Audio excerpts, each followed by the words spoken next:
श्रावणी उपाकर्म और रक्षाबंधन ये पर्व आने वाले हैं। और श्रावणी उपाकर्म क्या है और रक्षाबंधन कब किया जाता है? तो ऐसे बहुत सारे प्रश्न हमारे जो दर्शक हैं उनके मन में रहते हैं। तो उसी को ध्यान में रखते हुए आज की वीडियो श्रावणी उपाकर्म और रक्षाबंधन के विषय में है। नमस्कार, आप सभी का स्वागत है हमारे यूट्यूब चैनल वैदिक मित्र में। आज हम चर्चा करेंगे श्रावणी उपाकर्म और रक्षाबंधन के बारे में। तो प्रारंभ करते हैं। सबसे पहली बात, श्रावणी उपाकर्म किसे कहते हैं?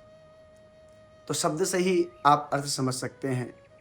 श्रावण मास में या श्रवण नक्षत्र में जिस कर्म को किया जाए उसे श्रावणी कहते हैं। उपाकर्म किसे कहते हैं? तो उपाकर्म के विषय में शास्त्रों में बहुत सारी जानकारियां हैं। अभी मेरे पास जो ग्रंथ है उस ग्रंथ में देखकर आपको बता रहा हूँ।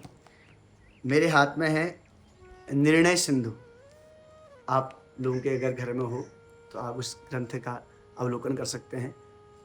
हमारे सनातन धर्म की जो मूलभूत जानकारियां हैं, सिद्धांत हैं, उन सिद्धांतों को जानने के लिए सबसे उत्तम ग्रंथ है निर्णय सिंधु। तो निर्णय सिंधु में बड़ी ही विस्तार से श्रावण उपाकर्म के बारे में, कब किया जाता है, कैसे इसका पूजन होता है, किस समय किया जाता है, तो इसके बारे में बहुत सारी जानकारियां हैं। तो अब हम समझेंगे कि उपाकर्म किसे कहते हैं। आज बहुत सारे लोग नहीं जानते कि उपाकर्म क्या है। धीरे धीरे उपाकर्म की जो पद्धति है वो नष्ट हो रही है। पहले के समय में लोग उपाकर्म करते थे, तीर्थों में स्नान करते थे और विधिवत ऋषि तर्पण, देव तर्पण इत्यादि जो विधियां होती हैं उनका पालन करते थे। उसके बाद उपाकर्म करते थे। परंतु वर्तमान में ये सारी विधियां लुप्त हो रही हैं। आज उसी उपाकर्म की विधि को, वैदिक परंपरा को आपको बताने के लिए हम एक छोटा सा प्रयास कर रहे हैं। तो सबसे पहली बात, उपाकर्म किसे कहते हैं? पारस्कर गृह सूत्र में वर्णन आता है कि अथातो अध्यायोपाकर्म, अर्थात जिस दिन से वेदांत शास्त्रों के नूतन अध्याय का जब हम आरंभ करते हैं उसको उपाकर्म कहा जाता है। ऐसे अनेक इसकी व्युत्पत्तियां हैं। एक व्युत्पत्ति शास्त्र में और आती है, अध्यायो नाम वेदस्यात् तस्योपाकरणम इति उपाकर्म। अर्थात अध्याय शास्त्रों में और वैयाकरण आदि ग्रंथों में वेद को कहा गया है और उसके अध्ययन को प्रारंभ करना, नए अध्ययन की शुरुआत करना, उसे उपाकर्म कहते हैं। पहले के समय में जब ऋषि परंपरा थी, हमारी गुरुकुल की परंपरा थी, तो जो ब्रह्मचारी होते थे वो जब गुरु के सानिध्य में रहते थे तो एक वर्ष तक हमने किस ग्रंथ का अध्ययन करना है, किन सूत्रों का अध्ययन करना है, इसके विषय में पहले ही चर्चा हो जाती थी। तो उपाकर्म उसी का नाम है। जिस दिन आने वाले समय में जिन अध्यायों का हम अध्ययन करेंगे, जिन विषयों का हम अध्ययन करेंगे, उसका निर्णय हो जाता था।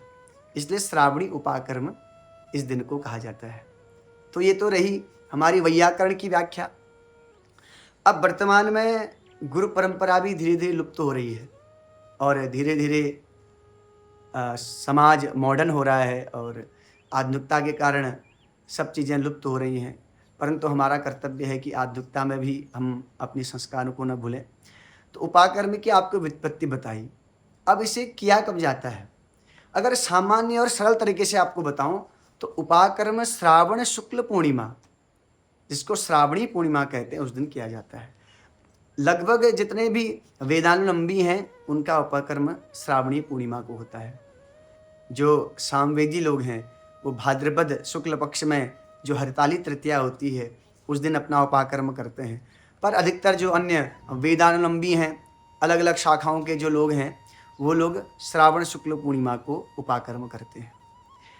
और विशेषकर जिस दिन श्रावण पूर्णिमा हो उस दिन भद्रा न हो इत्यादि का इसका विचार करते हैं और ग्रहण काल न हो, सूतक मृतक इत्यादि अशौच न हो, तो इन सभी का ध्यान रखा जाता है। और इसी दिन रक्षाबंधन भी मनाया जाता है। रक्षा पोटलिका जो होती है उसकी प्रतिष्ठा की जाती है। शास्त्रों में वर्णन आता है कि जिस दिन हम श्रावणी कर्म करें उस दिन भद्रा न हो। श्रावणी और फाल्गुनी ये 2 कर्म हैं जिनमें भद्रा का विशेष ध्यान रखा जाता है। शास्त्र में वर्णन आता है, अगर श्रावणी में भद्रा हो और उसमें हम श्रावणी कर्म करें तो श्रावणीम नृपतिम हंति, राजा का नाश होता है। और ग्रामम दहति फाल्गुनी, फाल्गुनी कहते हैं होलिका को, होलिका दहन जिस दिन होता है उसको फाल्गुनी कहा जाता है। तो ग्रामम दहति फाल्गुनी, तो गांव में आग लगने का भय शास्त्रों में बताया गया है। तो 2 जो कर्म हैं विशेष रूप से भद्रा में नहीं करने चाहिए। तो श्रावण शुक्ल पूर्णिमा को की जाती है, श्रावणी जिसको कहते हैं, उपाकर्म इस दिन होता है और रक्षाबंधन भी होता है। सबसे पहली बात, उपाकर्म में क्या क्या कर्म किए जाते हैं। अब जो लोग हर साल उपाकर्म करते हैं उनको तो पता ही होगा, पर जो लोग नहीं करते हैं वो लोग बड़े ध्यान से श्रवण करेंगे। उपाकर्म के दिन सबसे पहले किसी तीर्थ में जाकर स्नान इत्यादि करें, पंचगव्य से स्नान करें, गोमय इत्यादि लेपन करके स्नान करें। तो पंचगव्य से स्नान करके किसी शुद्ध स्थान पर बैठें, भगवान गणपति का पूजन करें। नान्यमुख श्राद्ध का भी वर्णन इसमें किया जाता है, परंतु जो हर साल करते हैं वो लोग क्या करें, गणपति पूजन करें, पुण्य वाचनादि प्रयोग करें और कलश स्थापन करें। और उसके बाद जो ऋषि तर्पण है, वेदोक्त ऋषि, वंशोक्त ऋषि, पुराणोक्त ऋषि, जो अलग अलग ऋषि हैं, उन सभी ऋषियों के निमित्त तर्पण करके यज्ञोपवीत की प्रतिष्ठा करके उस नूतन यज्ञोपवीत को धारण करें। अब उपाकर्म किसे करना चाहिए, इसके विषय में बहुत लोगों के मन में प्रश्न होता है। तो उपाकर्म, जो श्रावणी उपाकर्म होता है, उसे द्विजातियों को अवश्य करना चाहिए। द्विजातीय कौन कौन, ब्राह्मण, क्षत्रिय और वैश्य, इन 3 वर्णों को बड़े प्रेम भाव से, श्रद्धा भाव से श्रावणी उपाकर्म करना चाहिए। अब जब श्रावणी उपाकर्म करेंगे, नया यज्ञ धारण करेंगे, तो उसके बाद हम नए संकल्प लें, आगे का जीवन हमारा अच्छा रहे। क्योंकि पहले के समय में वेद के अध्ययन का संकल्प लेते थे, तो वर्तमान में कुछ ऐसा संकल्प लें, कुछ ऐसा नियम अपने जीवन में लें जो आपके कल्याण का मार्ग प्रशस्त करे। अब रही जो नए ब्रह्मचारी हैं, जिनका नया यज्ञ पवित्र हुआ है, वो लोग उपाकर्म कैसे करें और किस प्रकार करें।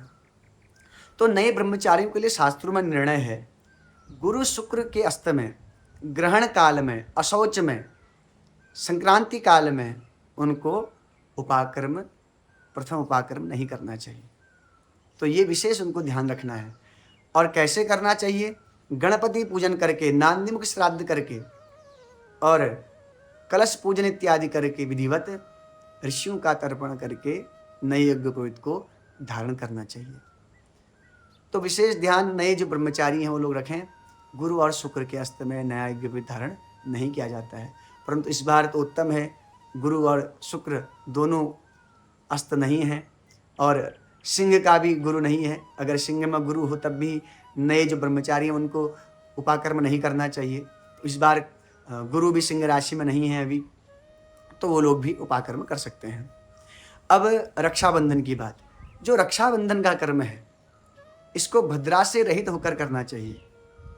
इस बार जो उदयमान जो पूर्णिमा तिथि है, लगभग 9:48 तक इसका मान है। अब ये मान अलग अलग स्थानों के अनुसार से कुछ मिनट का अंतर हो सकता है। जो मैं मान आपको बता रहा हूँ, हमारा जो उत्तराखंड का पंचांग है, तारा प्रसाद दिव्य पंचांग, उसके अनुसार ये तिथि का मान है। तो इस दिन रक्षाबंधन का कर्म करें। अब हम रक्षा के विषय में चर्चा करेंगे। इसका बड़ा महत्व शास्त्रों में बताया गया है। कथा इस प्रकार आती है, भविष्य पुराण की कथा है। पूर्व काल में देवता और दैत्यों के बीच में संग्राम हुआ, 12 वर्ष तक संग्राम चला।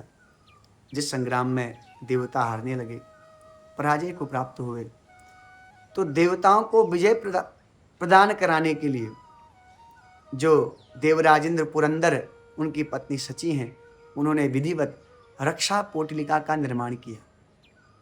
अक्षत, सरसों इत्यादि से, दूर्वाकुश इत्यादि से उस पोटलिका की प्रतिष्ठा करके देवराज इंद्र को वो रक्षा बांधी और जिस रक्षा के प्रभाव से देवराज इंद्र ने दैत्यों पर विजय प्राप्ति की। तो इस प्रकार की कथा आती है शास्त्रों में। ये कथा भगवान कृष्ण युधिष्ठिर जी को श्रवण कराते हैं। तो रक्षा पोटिलिका, जिसको हम रक्षाबंधन कहते हैं, विधिवत रूप से हम उसका पूजन करें। अधिकतर आपने देखा होगा ब्राह्मण लोग रक्षा सूत्र लेकर आते हैं, रक्षा सूत्र बांधते हैं। तो जो सूत का धागा होता है वो सामान्य धागा नहीं है, उसमें मंत्र से उसको अभिमंत्रित किया जाता है। अनेक प्रकार की दुष्ट बाधाओं से वो हमारी रक्षा करता है। तो रक्षाबंधन के दिन ब्राह्मण के द्वारा जो सूत का धागा रक्षा सूत्र है उसको अवश्य बंधवाएं। और विशेषकर जो लौकिक दृष्टि से रक्षाबंधन होता है, बहनें अपने भाइयों को राखी बांधती हैं, तो विशेषकर हो सके तो उन राखी की भी प्रतिष्ठा कर लें, उनका भी पूजन करके अपनी भाइयों को बांधना चाहिए। जैसे आजकल तो आर्टिफिशियल राखियाँ आती हैं, हो सके रक्षा सूत्र में जो राखी आप बांधते हैं उसमें कहीं ना कहीं सूत के धागे का प्रयोग हो, उसकी प्रतिष्ठा की गई हो। तो इस प्रकार से राखी अवश्य बांधें। और रक्षाबंधन के दिन समय का लोग विचार करते हैं कि किस समय हम बांधें। तो इस बार प्रातः काल सूर्योदय से लेके विशेष रूप से जब तक पूर्णिमा की तिथि है 9:48 तक, उसके बीच में भी रक्षा बांध सकते हैं। और इस बार 3 मुहूर्त से अधिक पूर्णिमा तिथि होने से पूरे दिन भर में किसी भी समय आप अपने भाइयों को राखी बांध सकते हैं। प्रेम से इस रक्षाबंधन के त्यौहार को, श्रावणी उपाकर्म के त्यौहार को आप मना सकते हैं। तो आज रक्षाबंधन और श्रावणी उपाकर्म के विषय में यथामति यथाबुद्धि जो चर्चा की, अगर आपको जानकारी अच्छी लगी है तो आप अपने मित्र मंडली में, अपने बंधु बांधवों में इस वीडियो को अवश्य शेयर करें और विधि विधान से उपाकर्म करके रक्षा सूत्र को, यज्ञोपवीत को धारण करें। देखिए, जो त्रिवर्ण है, द्विजाति हैं, उनके लिए तो उपाकर्म का विशेष महत्व है और रक्षा सूत्र किसी भी वर्ण का व्यक्ति अपने हाथ में बांध सकता है। तो इस प्रकार इस श्रावणी उपाकर्म को मनाएं और भगवान से प्रार्थना करें। जिस प्रकार आप अनेक विघ्नों से अपने भक्तों की रक्षा करते हैं, आज हम उपाकर्म के दिन इस नूतन यज्ञोपवीत को धारण कर रहे हैं, रक्षा सूत्र धारण कर रहे हैं, तो आप भी हमारी अनेक प्रकार के विघ्नों से रक्षा करें। इस प्रकार की भावना से इस दिव्य पर्व को मनाएं। राधे राधे, जय श्री कृष्ण।